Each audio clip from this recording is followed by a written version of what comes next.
Hey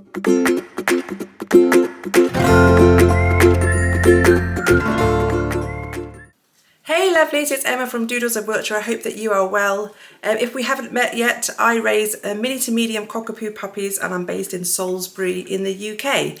The puppies are now 3 weeks old, so things from here on out start to get really interactive, really kind of exciting and just really wonderful. The puppies are so much more, you know, fully alert now and like toddling around like little puppies. It's just adorable.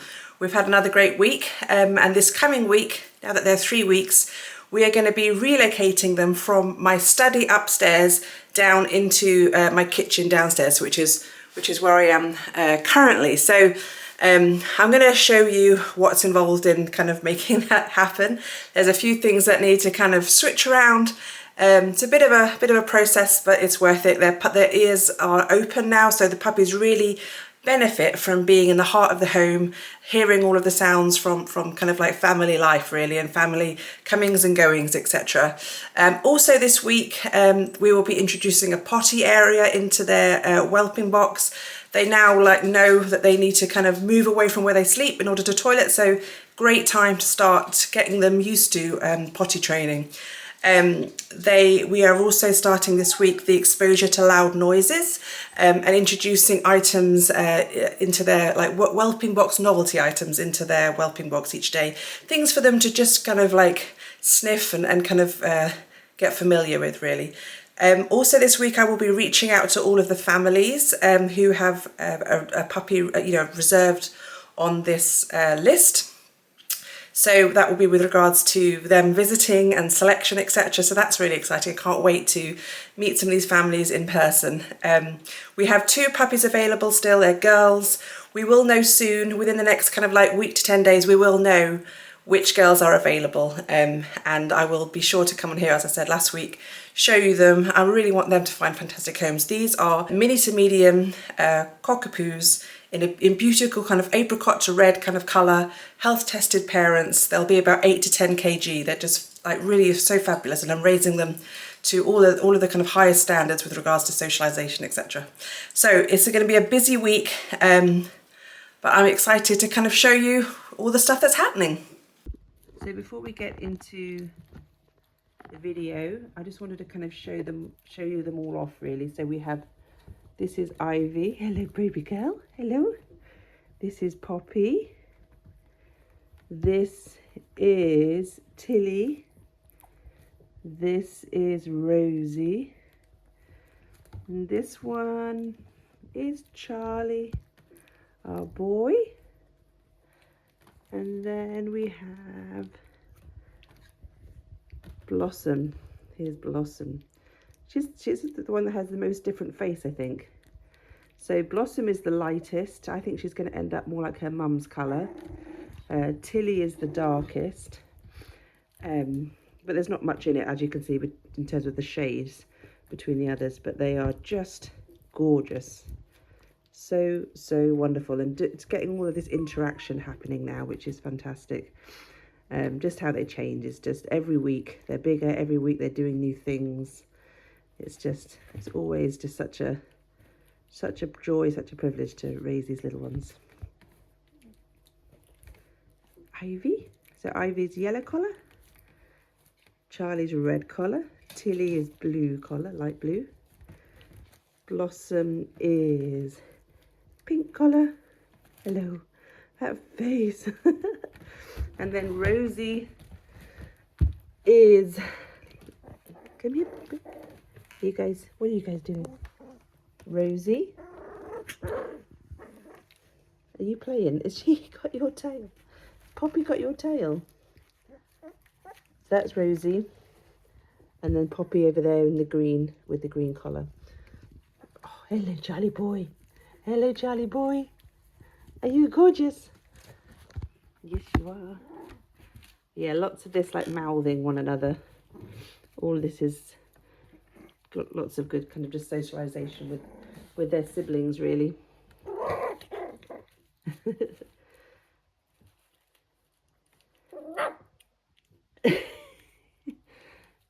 Poppy wants to play. Okay, let's get into the video. So this is the location where the puppies are going to go. So as you can see, there's currently a dining table there, so that will need to move.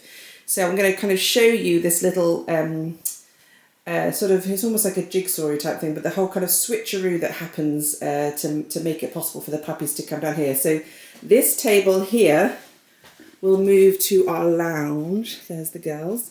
So it's going to move to this area here in our lounge. But there's a sofa there. Yep, so that's correct. The sofa's going to move to our garage. It is a bit tired, that sofa. I think all of us kind of want to get rid of it, but at the same time, there's nothing that I've found that I want to replace it with, and it kind of fits that little space. So it's going to go in the garage for now, so I'll show you that as well. Okay, so here is the garage, which you may remember from my preparing for puppies video. So hopefully the sofa will fit on its end in this area. If it doesn't, I don't quite know what to do, because we do use the treadmill, we do use the grooming table very regularly, so I'm hoping it will fit here. Whilst I'm down here, this chair, I don't need this chair anymore, that needs to be given away or something.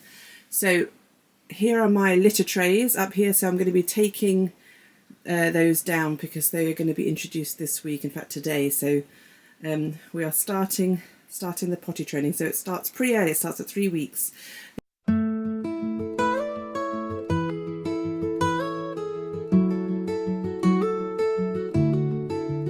In the stillness of the night, I hear you call.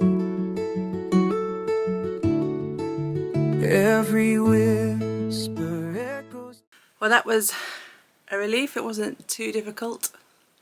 So now let's move the table from the kitchen to where this sofa was. So step by step, getting there. Down these empty halls,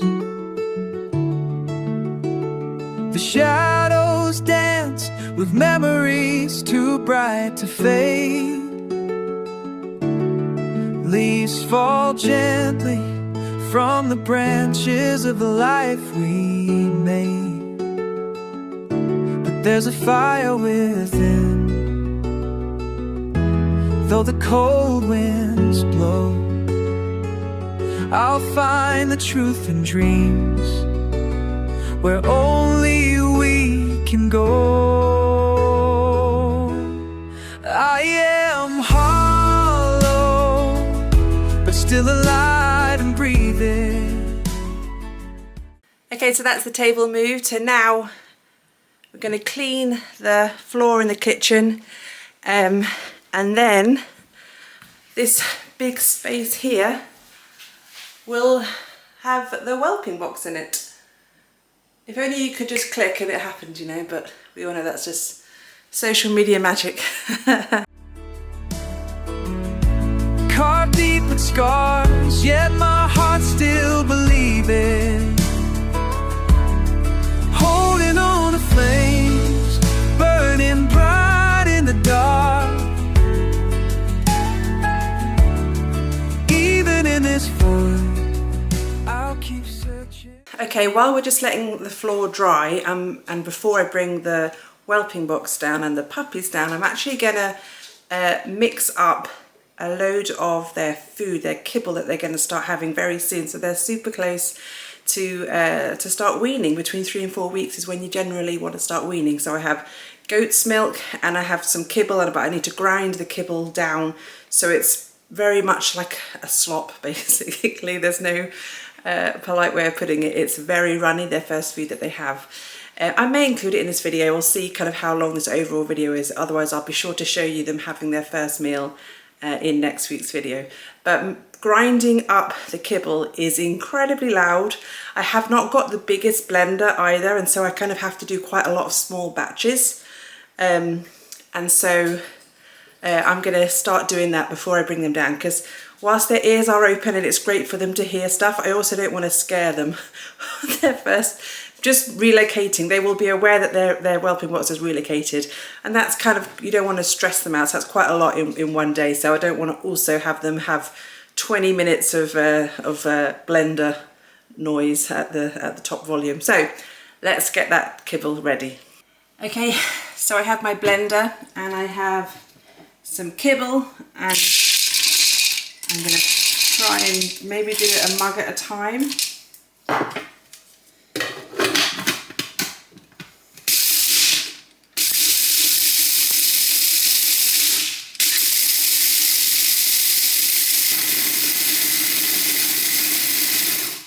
Okay, let's see how that looks. It kind of looks like brown sugar. That is probably the consistency I want, so it's kind of like sand.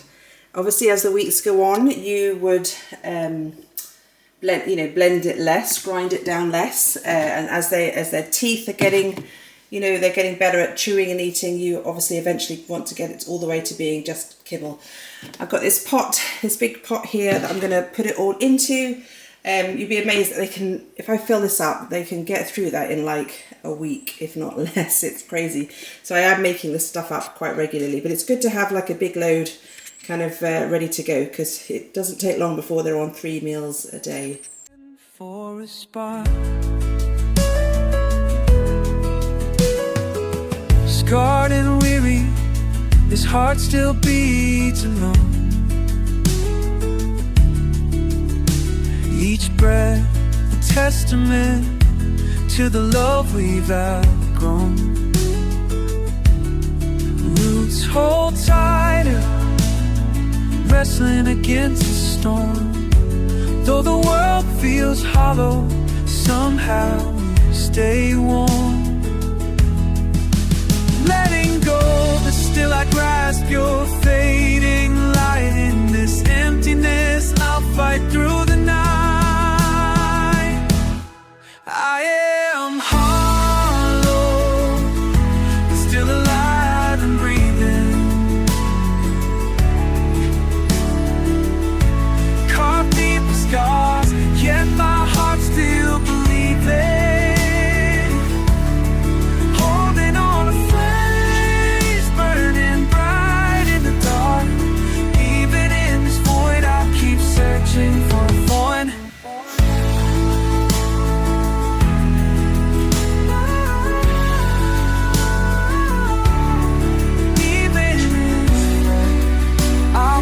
Searching for a spark,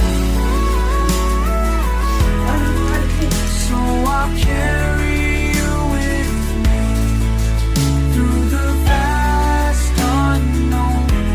In the echoes of my soul, you'll never be alone. Good girl, stay there.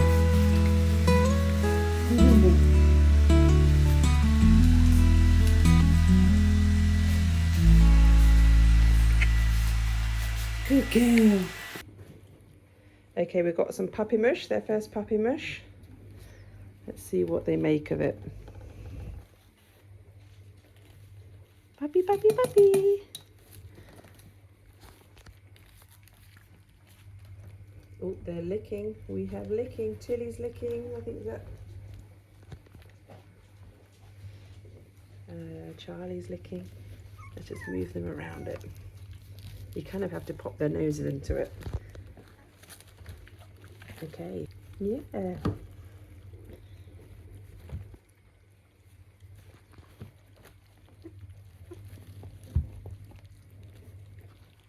You guys, Ivy, come and try, come and try. There we go. You come and try as well. Come and try as well. There we go. Ooh, what is it? So now that the puppies are 3 weeks old, they will toilet away from where they sleep. So they will wake up and they will take sort of 5 or 6 steps and then they will toilet. So it's a great time to start introducing puppy pee pads. I'm putting on top of the puppy pee pads, I am putting these cookie cooling racks, which might seem strange. All will become clear in the coming weeks. In about another week's time, maybe slightly less, we will introduce proper sort of litter trays, for them to toilet into, but until they are in the whelping box, we want to use these so that the puppies start to learn this, what this feels like underneath their feet, and they will associate walking on this with going to the toilet. So this is all kind of just part of how we kind of get them to toilet in one place. So basically we put quite a lot of these into their litter tray to begin with. So their litter tray has like a sleeping area, and then sort of the rest of the area is kind of has sort of pee pads down.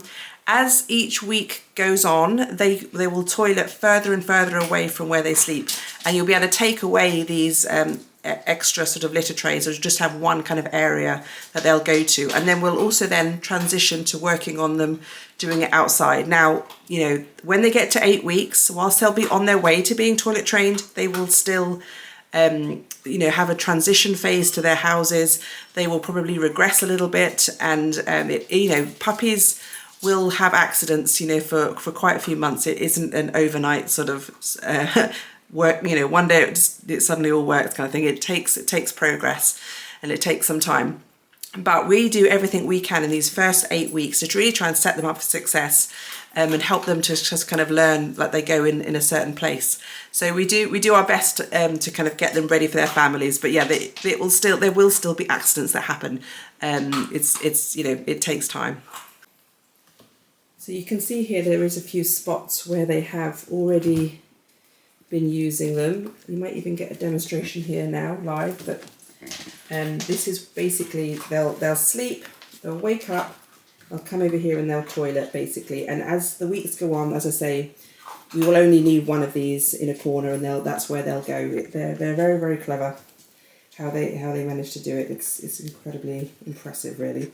Yep. So here we go. Poppy is just demonstrating it. And also Rosie. Is that Rosie? So the other thing that we have done this week, and I'll show this a little bit more in next week's video, because this video I'm sure is already pretty long, but we have also introduced sounds. So we did some sort of banging on a pot. That was kind of one of the sounds. Early exposure to the vacuum cleaner. We've also done sounds through YouTube, so like nature sounds. I think we had a New York street sound as well, had some music, etc. And now obviously they're down here, they're hearing the television and obviously all the kitchen noises. So all of that sound desensitization is a daily activity from here on out, and we'll cover that a little more in a future video. But thank you so much for watching. Please, if you did enjoy this video, please do like and subscribe. As I say, reach out to me if you're interested in one of these girls, and I thank you for watching, and I hope you have a great weekend, and I will see you next week. Thank you. Bye.